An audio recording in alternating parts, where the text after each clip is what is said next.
People who were the forgotten sibling. Did it ever come back to bite your parents? My parents had only ever wanted a daughter, and I was the infamous mistake that they always tried to hide. Whenever they took my sister skiing or skydiving, they'd leave me at home and pretend like they were a family of 3. However, they also had very high expectations for her, and made her read books until her eyes went red and started bleeding. When she turned 16, she confided in me that she was done being their golden child and was going to run away to our uncle who lived in another state. She made me promise not to tell our parents about it, and I agreed. But then one day, before she planned on leaving, she got in a car accident and passed away. My parents shut down when that happened. They cried the loudest at the funeral, screaming that their entire family was destroyed. I did feel sorry for them because they never knew the truth, but since I was already living with my aunt, I decided not to tell them. They never called or texted anyway, even after I graduated from college, so it's not like I had many chances to reveal the truth. That's why I was shocked when I received a call from my mother 10 years after the incident. She excitedly told me that my sister had come back to life and was now living with them. I asked her to repeat herself and then told her as softly as possible that my sister was gone. No, she's not. The accident was just a ruse because she was kidnapped by some very bad people. But don't worry, now she's escaped and she's back. So, we're going to spoil her as much as possible.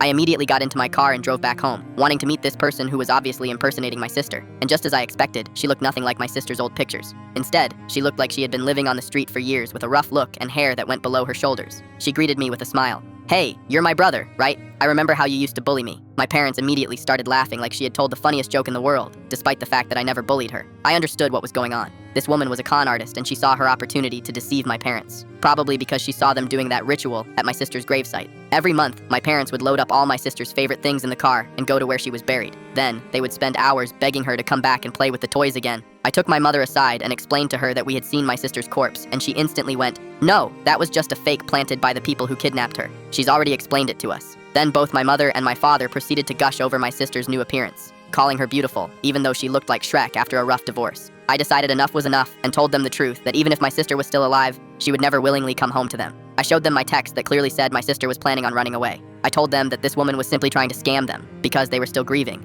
and was going to take advantage of their cluelessness. My father's face went red, and my mother started looking back and forth between me and the imposter. The woman looked like she was scouting the house for which exit to take in case she had to run. After a long, uncomfortable silence, my mother went, "I knew you always hated your sister for being better than you, but you've gone too far this time." She slapped me across the face and began dragging me outside. I was in shock because my dad was just sitting there, hugging the woman's head close to his chest, like I was the one trying to invade their home. After I was thrown out, they shut the door in my face and blocked me on everything. I wanted to scream at them to come to their senses, but instead, I decided I'd let karma do its thing. I went back to my apartment and waited, but I didn't have to wait long at all. 5 days later, the woman had already stolen everything from my parents' house, including money from the safe that they happily gave her access to. She had run off in my dad's car after leaving a letter that called my parents stupid in a more colorful language. My parents had unblocked me and were crying nonstop, telling me I was right and asking for my help. I simply said, "I told you so," and then hung up. I know wherever my sister is, she is happy.